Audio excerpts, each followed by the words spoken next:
네, 오늘 여러분과 함께 복음 안에서 시작된 선한 일이라는 제목으로 하나님 말씀 나누도록 하겠습니다. 예고된 바대로 앞으로 8주간 이제 빌립보서를 말씀으로 나누게 될 텐데요. 빌립보서는 어떠한 책인가? 여러분 아시는 것처럼 사도 바울이 로마 감옥에 갇혔을 때에 빌립보 교회 성도들을 향해 썼던 편지입니다. 자, 그 말은 바울이 이제 로마에서 어떻게 되죠? 바울이 나중에 끝내 순교하죠. 그러면 이제 로마의 감옥에 갇혀 있다는 얘기는 이제 바울이 인생의 막바지에 들어가고 있다는 거예요. 그러면 그동안에 그가 쌓아왔던 신학적인 체계와 그가 가르쳤던 가르침의 체계들이 이제는 완전히 녹아서 그 정점을 이루고 있다라고 보시면 됩니다. 그런 상황 가운데에 바울이 쓴 이 빌립보서가 저는 그래서 어떤 복음의 정수를 가지고 있는 책이 아닌가 그런 생각을 해봐요. 굉장히 겉으로 보기에는 짧은 서신입니다. 4장밖에 안 돼요. 그런데 그 안에 담겨져 있는 이 기쁨, 또 신앙의 확신, 교회와 성도를 향한 애정과 사랑, 이게 깊이 아주 담겨져 있다는 것이죠. 감옥이라고 하는 어두운 현실 가운데 있습니다. 그런데 오히려 되게 모순적이게도 바울은 확신과 감사와 기쁨을 강조하고 있어요. 그러면서 이런 말들이 단순히 어떤 개인적인 인간의 위로가 아니라 하나님께서 복음 안에서 시작하신 그 선한 일을 반드시 완성하리라는 신학적인 선언을 이루고 있는 것입니다. 빌립보 교회는 바울의 선교 여정에 매우 특별한 의미가 있는 공동체였습니다. 사도행전 6장을 보면 바울이 이제 복음 사역을 시작하면서 그의 마음은 어디를 향하고 있었느냐? 동쪽 아시아를 향하고 있었어요. 아시아권에 가서 복음을 전하겠다, 교회를 세우겠다라는 그 마음이 가득했거든요. 근데 사도행전 16장에 어떤 사건이 발생합니까? 바울이 환상을 보게 되는데 한 마게도니아 사람이 와가지고 우리로 와서 도우라, 그렇게 얘기하는 환상을 보게 되잖아요. 그래서 그 음성을 하나님의 음성으로 받고 바울이 방향을 고쳐서 유럽 대륙으로 향하게 되었습니다. 그리고 그 유럽에 들어가자마자 복음이 전해진 바로 첫 도시가 빌립보였어요. 빌립보는 당시 로마 제국의 식민 도시로서 군사적인 요충지였습니다. 왜냐하면 아시아와 유럽이 맞닿는 어떤 그런 딱 지점에 있었기 때문에 그런 의미도 있었고요. 별명이 하나 있어요. 로마 시민권자들의 도시라는 별명이 하나 있었던 거예요. 왜 그럴까? 로마 군대에서 퇴역한 군인들이 집단적으로 정착을 한 데가 빌립보였습니다. 그러니까 전역을 하고 어디든가 모여서 살아야 되는데 그걸 빌립보로 정한 것이죠. 그래서 로마의 문화가 굉장히 강했어요. 로마적인 도시였고 로마적인 문화가 팽배했기 때문에 반대로 유대교적인 배경이 전무했습니다. 그 흔한 회당 하나가 없었어요. 빌립보에는. 그럼 보통 사도들이 어느 도시에 처음 들어가서 복음을 전하면 제일 먼저 어디로 갑니까? 사람들이 어디 모여 있으니까 회당으로 갔어요. 회당. 예수님도 어디에 가셔서 보통 설교를 하셨죠? 처음에 회당에 들어가셔서 하셨어요. 그런데 회당이 없어요. 그만큼 로마적인 곳이에요. 그래서 바울이 빌립보에 도착해갖고 강가로 갑니다. 강가에서 기도하고 있는 몇몇의 여인들에게 복음을 전한 게 시초였어요. 근데 그 중에 자색 옷감 장사했던 루디아라는 여인이 복음을 받아들이고 예수를 믿게 되고 그녀의 집을 오픈해서 그곳에서 예배가 시작된 게 빌립보 교회입니다.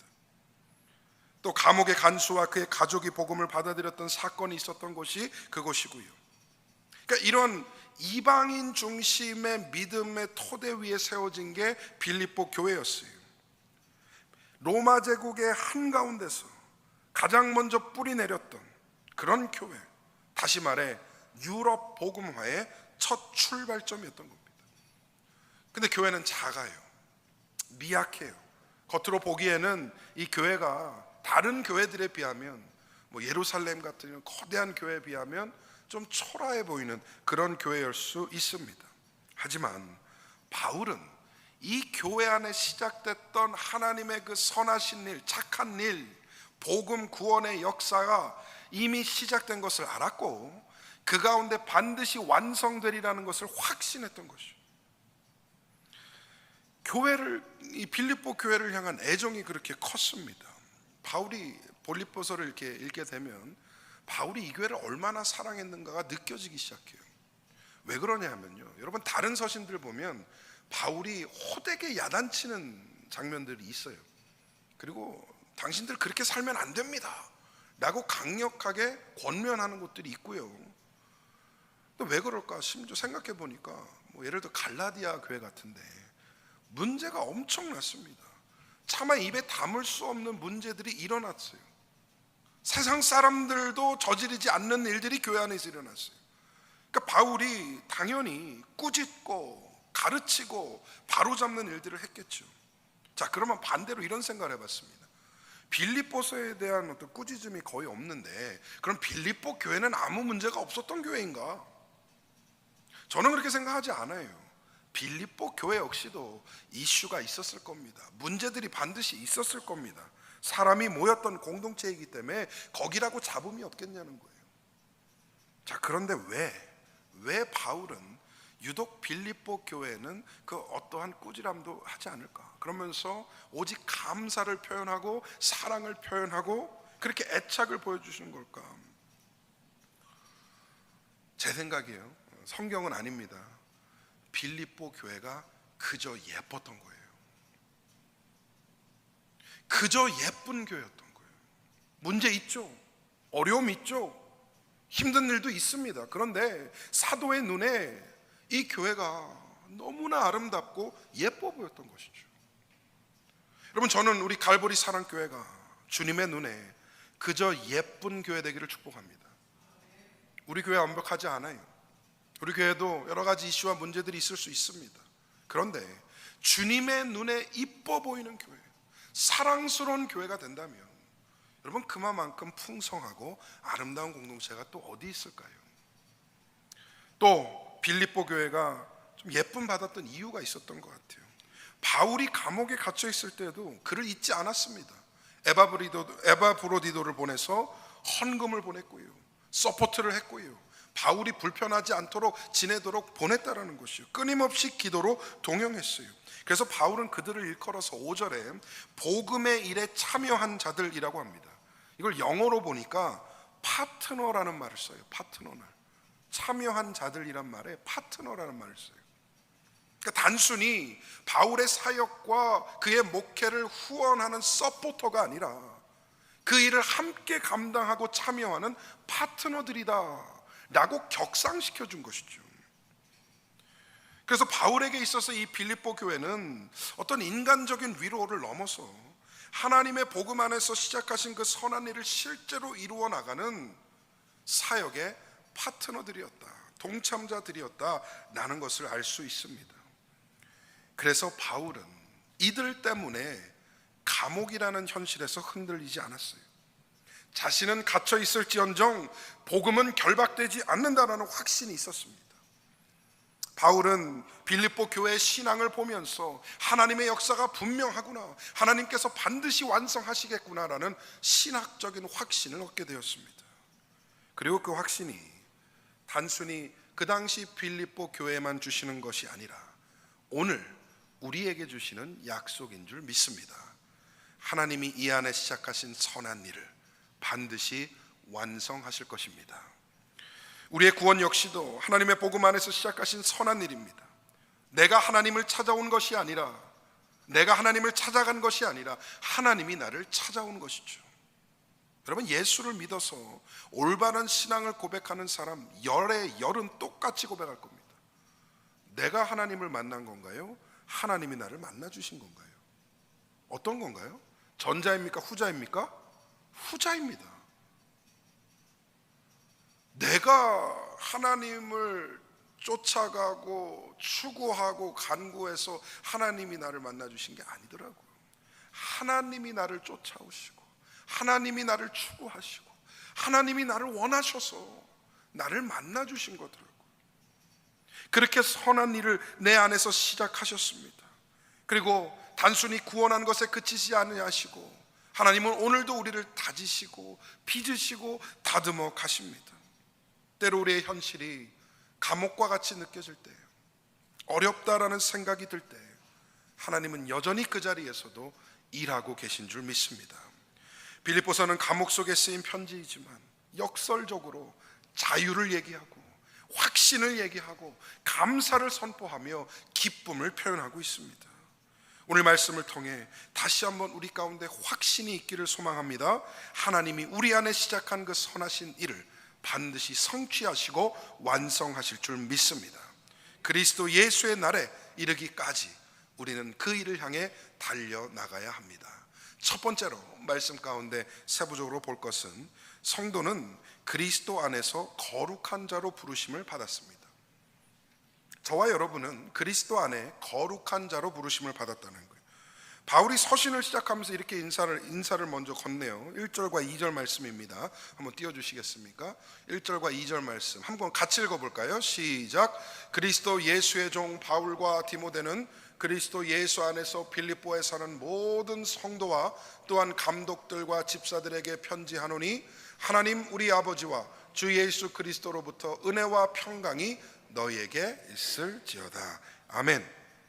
짧은 인사 같죠? 형식적인 어떤 안부를 묻는 그런 구절들 같죠? 저 이 두 절 갖고 2시간도 할 수 있습니다. 얼마나 많은 것들이 안에 담겨 있는지 모르겠어요. 그러니까 어떤 교회와 성도의 정체성에 대한 신학적인 진술이 여기 담겨져 있고요. 또 바울 스스로가 자신을 바라보는, 자기는 어떤 사람인가에 대한 인식이 바로 나타나 있다는 것이죠. 뭐라고 본인을 소개하죠? 다른 데서들은 그런 소개예요. 그리스도 예수의 사도된 바울은 이런 말도 씁니다. 그런데 오늘 빌립보에서는 달라요. 뭐라고 스스로를 표현합니까? 종이라고 하죠. 종이란 말을 씁니다.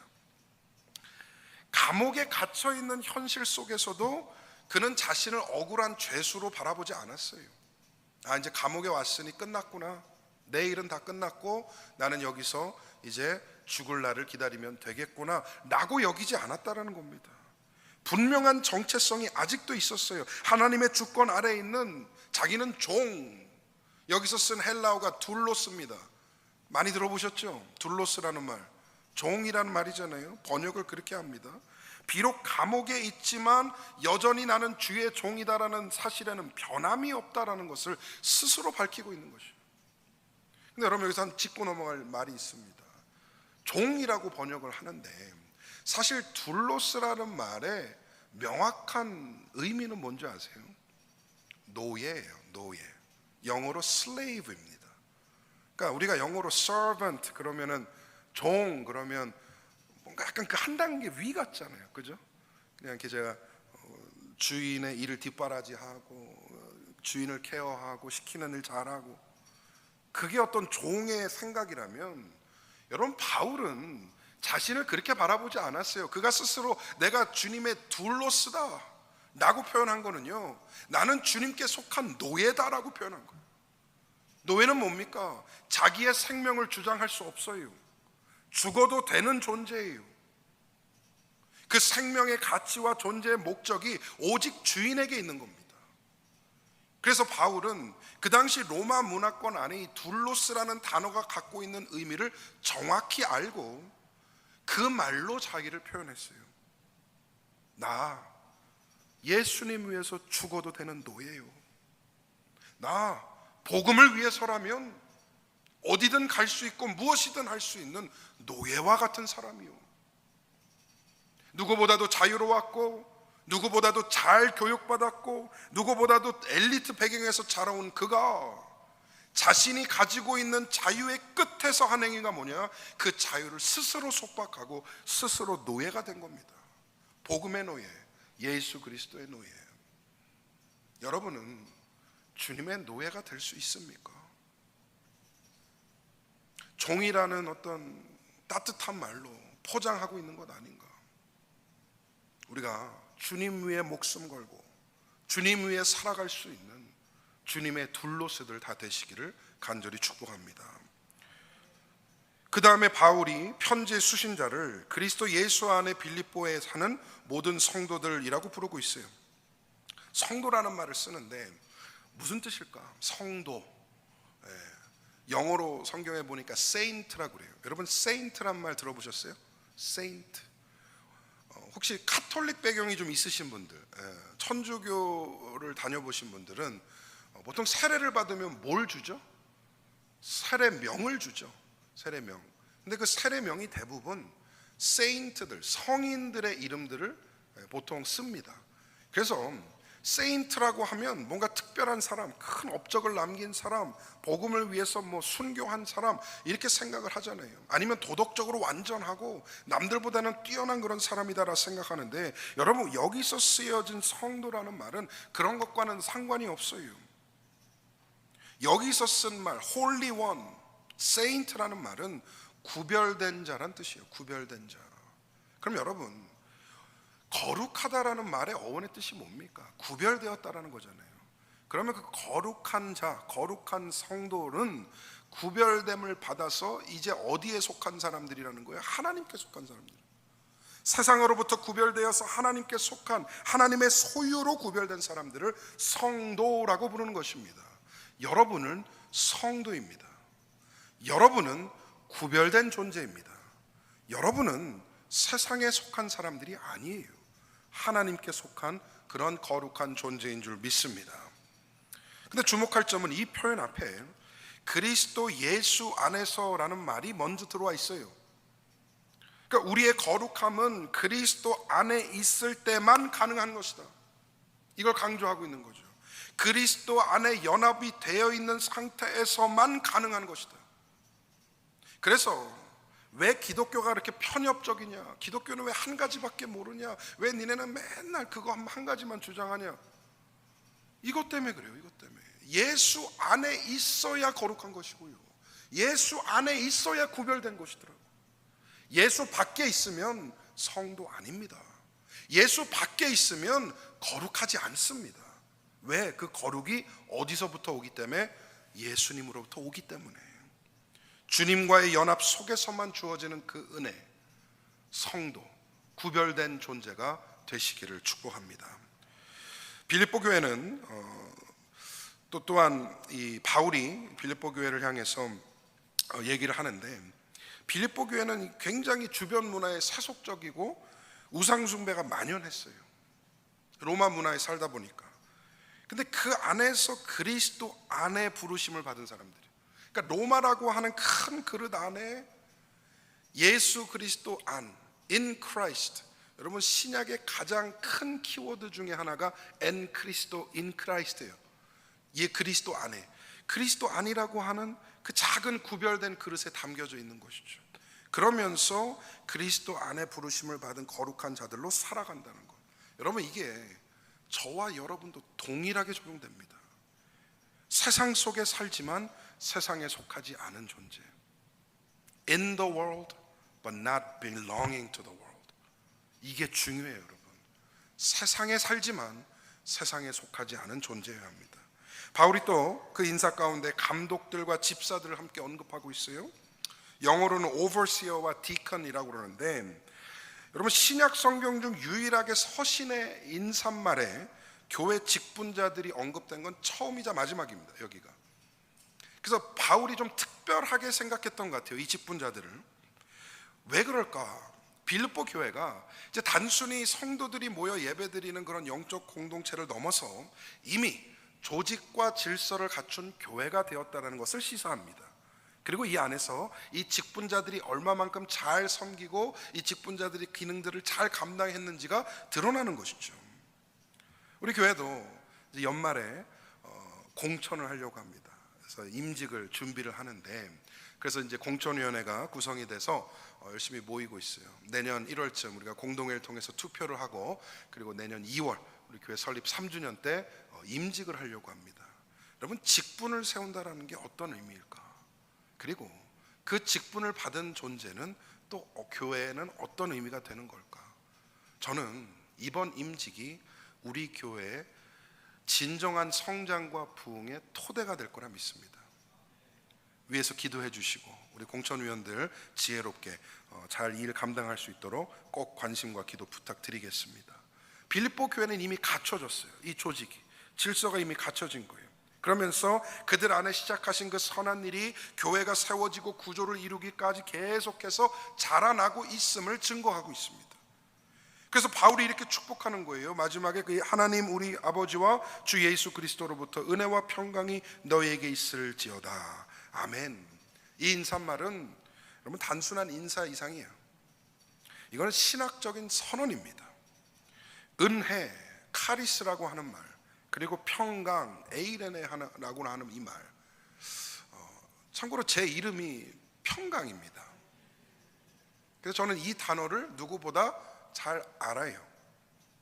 은혜는 뭐냐? 하나님이 구원의 선물로 대가 없이 우리에게 주시는 게 은혜예요. 평강은 뭐냐? 그 은혜로부터 흘러나오는 내적인 안정과 관계 회복을 의미하는 겁니다. 제가 한자를 평강을 평화로울 평자와 강건할 강자를 쓰거든요.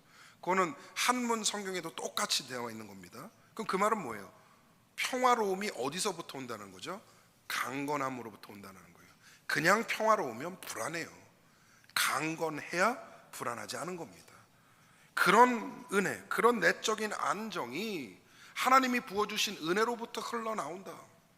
그래서 은혜와 평강, 참고로 제 여동생 이름이 은혜입니다. 은혜. 여기서 나온 거예요. 구약에서 샬롬이 하나님과의 화목을 뜻했듯이 복음 안에 바울은 그 화목이 예수 그리스도를 통해 이미 이루어졌음을 이 평강이라는 은혜로 단어로 사용을 하고 있는 거예요. 선포를 하고 있는 겁니다. 자, 그래서 이 짧은 두 절의 인사가 교회의 존재 근거를 다시 한번 분명히 하고 있어요. 세 가지로 압축해서 설명드립니다. 첫 번째, 성도의 신분은 그리스도 예수 안에 결정됩니다. 저와 여러분의 신분은 오직 그리스도 예수 안에서만 결정됩니다.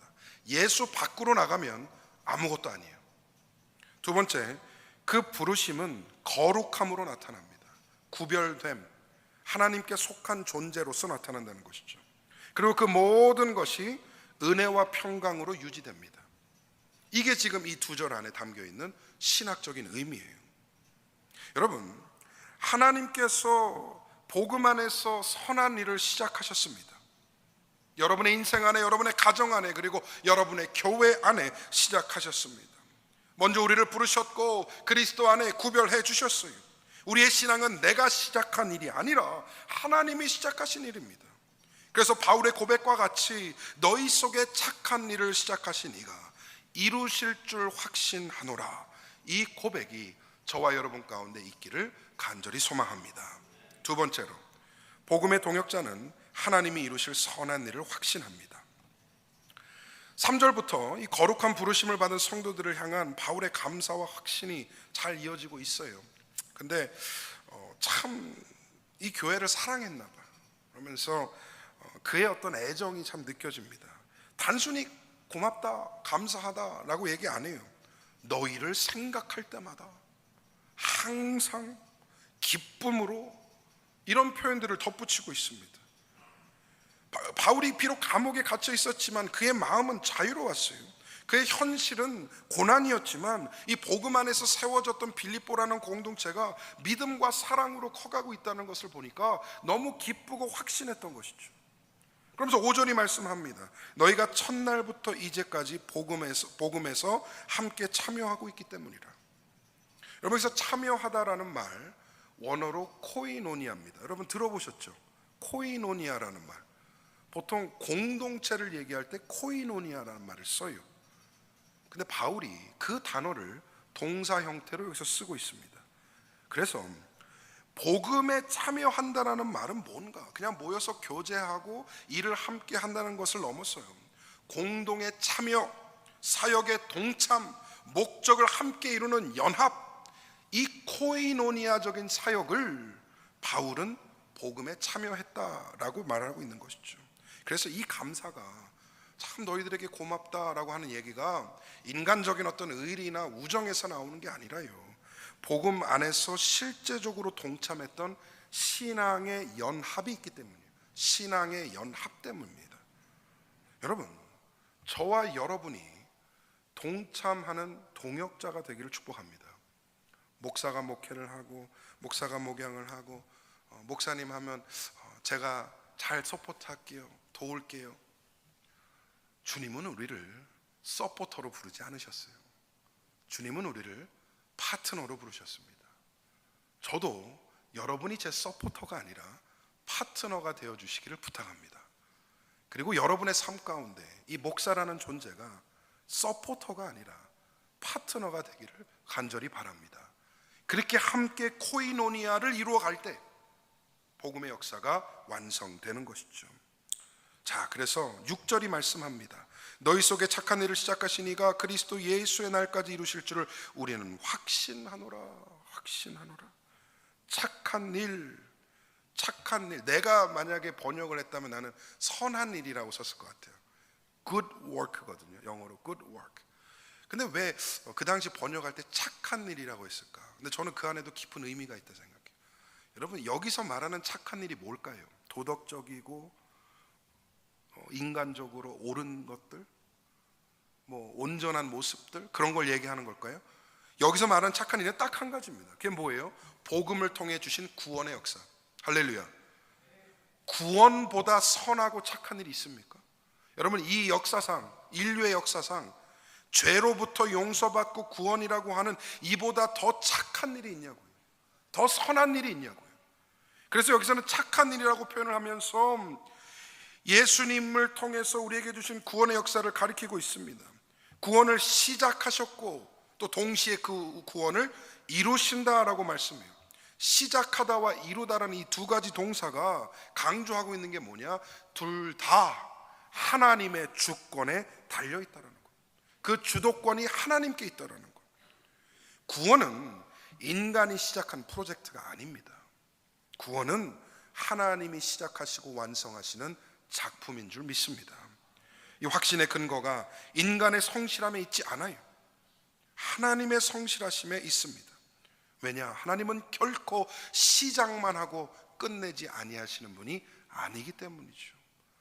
창세기의 창세 기록을 봐도 그렇고요, 출애굽의 사건을 봐도 그렇고요, 가나안의 가나안 역사를 봐도 그렇고, 신약으로 넘어와서 예수님을 통한 이 십자가의 사역을 봐도요, 하나님은 시작하시면 끝내십니다. 할렐루야.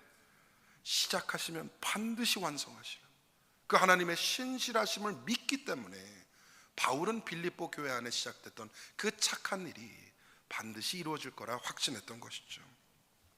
오늘날 우리도 이 확신 속에 서야 합니다. 신앙의 여정 가운데 때로는 지치고 또 때로는 연약할 수 있습니다. 우리는 흔들려도 하나님은 흔들리지 아니하십니다. 우리는 넘어져도 하나님은 넘어지지 아니하십니다. 하나님이 우리 안에 복음을 심으셨고 지금도 성령이 우리를 빚어가고 계십니다. 우리는 완전하지 않아도 돼요. 왜? 하나님이 완전하시기 때문에. 우리는 능력이 없어도 돼요. 왜? 하나님이 무한한 능력을 갖고 계시기 때문에. 바울은 그래서 감사와 확신을 한 문장 안에 담고 있어요. 내가 감사한다, 나는 확신한다. 나는 이 두 가지 단어가 다 있어요. 근데 이 두 가지가 꼭 같이 필요합니다. 감사가 뭐냐? 과거의 은혜를 바라보는 나의 신앙의 태도입니다. 그러면 확신은 뭐냐? 미래의 성취를 바라보는 믿음의 시선이에요. 과거를 보는 신앙의 태도와 미래를 보는 믿음의 시선이 동시에 존재해야, 감사와 확신이 있어야 우리는 흔들리지 않는 믿음 가운데 설 수 있다는 것이죠. 감사와 확신으로 충만한 신앙의 주인공들 되시기를 간절히 축복합니다. 마지막 세 번째로, 사랑과 지식의 풍성함으로 성장해야 합니다. 앞서 바울이 빌립보 교회를 향한 감사와 확신을 고백했죠. 그리고 이것은 단순한 감정이 아니라 성도의 삶 속에서 자라나야 할 한 방향으로 설정을 하고 있어요. 그러면서 이제는 감사하고 확신한다 다 표현했다면, 이제는 빌립보 교회가 어떻게 해야 되는지에 대한 지침을 내려주는 거예요. 그게 바로 사랑과 지식의 풍성함으로 성장하라라는 말씀입니다. 바울이 처음에 너희가 내 마음에 있다라는 말을 해요. 인간적으로 사랑한다라는 표현도 되겠지만 자세히 들여다보면 바울이 말하는 사랑은 어떤 사랑이냐? 그리스도 중심의 그리스도의 마음을 품은 사랑 얘기하는 거예요. 여기는 감정 중심이 아닙니다. 여기는 희생 중심이고요. 이것은 용서의 마음이고 이것은 회복의 마음인 것이죠. 그래서 바울이 단순히 나한테 잘해줘서 고마워요, 그래서 당신들 사랑해요 라고 얘기한 게 아니라, 내가 너희들 마음속에 품고 예수 그리스도의 심장으로 너희를 품어 안고 있고, 너희를 생각만 하면 기쁘고 감사해서 눈물이 나고, 너희를 향한 기도가 매일매일 끊어지지 않고, 그래서 분명히 나는 확신한다, 하나님이 빌립보 교회 안에 큰 일을 이룰 것이다. 이 사랑에는 감옥의 벽도 거리의 한계도 없었습니다. 그리고 바울과 함께 동참하며 사역에 동참하며 바울이 이제 뭐라고 표현하느냐, 7절에 보니까 은혜에 참여했다라고 표현해요. 은혜에 참여했다. 단순히 어려운 사람 도와줬다라는 게 아닙니다. 복음의 사명 그리고 그에 따라오는 고난까지도 함께 다 나누었다라는 얘기예요. 참된 사랑은요, 옆에 있을 때만 존재하는 것이 아니더라고요. 고난 중에서도 함께하는 것이 진짜 사랑이더라고요. 사랑의 공동체가 바로 이 교회가 되어야 합니다. 이 사랑을 통해 하나님의 선하신 일을 계속해서 완성해 나아가야 합니다. 그러면서 바울이 이어서 이렇게 기도를 해요. 10절에 너희로 지극히 선한 것을 분별하며 또 진실하여 허물 없이 그리스도의 날까지 이루고. 분별해라. 분별은 금속을 시험해서 진짜와 가짜를 구분해내는 것입니다. 참된 사랑, 바른 지식이 무엇인지를 분별할 수 있는 지식이 너희 안에 있어야 된다. 그러면서 무엇이 진짜 복음인지, 무엇이 진짜 사랑인지를 너희가 알고 행해야 한다는 것. 바울의 마지막 기도의 마지막은 결실이었어요. 결실. 11절입니다. 마지막 구절입니다. 예수 그리스도로 말미암아 의의 열매가 가득하여 하나님의 영광과 찬송이 함께 하시기를 원하노라. 아멘, 아멘, 아멘. 복음의 시작은 하나님으로부터입니다. 구원의 역사도 하나님으로부터입니다. 여러분, 하나님의 역사와 하나님의 모든 일은 은혜로 시작되었습니다. 여러분의 삶이, 여러분의 구원이 은혜로 시작되었음을 믿으십니까? 그렇다면 은혜로 완성될 것도 꼭 믿으시기를 바랍니다. 이것이 우리 가운데 살아 움직이며 진리와 역사 가운데 우리를 움직여가는 힘이 되기를 축복합니다. 이제 말씀 맺겠습니다. 빌립보 교회를 향한 바울의 편지는 단순히 옛날에 존재했던 한 교회를 향한 그런 말씀이 아니에요. 이것은 오늘 우리 교회를 향한 하나님의 말씀이기도 합니다. 하나님께서 복음으로 우리를 부르셨습니다. 그것이 시작이었습니다. 우리가 이렇게 예배를 나와서 함께 드리고 말씀을 사모하고 복음을 전하고자 하는 마음이 있다면 여러분, 이미 그것은 하나님이 우리 안에 선한 일을 시작하신 거예요. 우리의 믿음이 우연히 생긴 것이 아니지 않습니까? 하나님의 손이 우리 안에서 역사하신 것 아닙니까? 바울이 말하잖아요. 하나님께서 시작하신 일 반드시 완성하신다. 그럼 우리도 믿어야죠. 우리의 신앙과 우리의 어떤 인간적인 결단과 노력으로 유지되는 것이 아니라 하나님의 그 약속의 신실하심으로 완성될 것이라는 것을 믿어야죠. 이 교회에 심으신 복음의 착한 일, 복음의 선한 일, 여러분, 우리는 부단히 가꾸어 가야 합니다. 그리고 그것을 키워내야 됩니다. 왜? 하나님께서 완성하실 것이기 때문에. 하나님의 신실함으로 완성하실 거예요. 그래서 여러분, 복음의 동역자들은 흔들리지 않습니다. 환경이 어렵고 현실이 막막해도 하나님이 일하신다는 그 확신이 있기 때문에 우리는 흔들리지 않아요. 우리의 모든 사역의 중심에는 사랑과 지식의 풍성함이 있어야 합니다. 사랑이 식으면 교회는 방향을 잃게 되고요, 지식이 없으면 분별을 잃게 될 것입니다. 뜨거운 가슴과 냉철한 머리가 만나서 우리는 무엇이 진짜인지 무엇이 가짜인지를 분별해낼 것입니다. 자, 우리가 붙들어야 할 진리는 이것입니다. 하나님이 시작하셨습니다. 그리고 하나님께서 끝내실 것입니다. 이 일을 우리가 동역자로 부름받았으니 동참해야 하는 것이죠. 여러분의 삶 가운데, 여러분의 가정 가운데, 그리고 여러분의 생업 가운데에 하나님의 손길이 결코 멈추지 않을 것입니다. 그러므로 낙심하지 말기 바랍니다. 복음 안에 시작하는 그 선한 일을 끝까지 바라보며 담대하게 나아가시기를 주님의 이름으로 간절히 축원드립니다.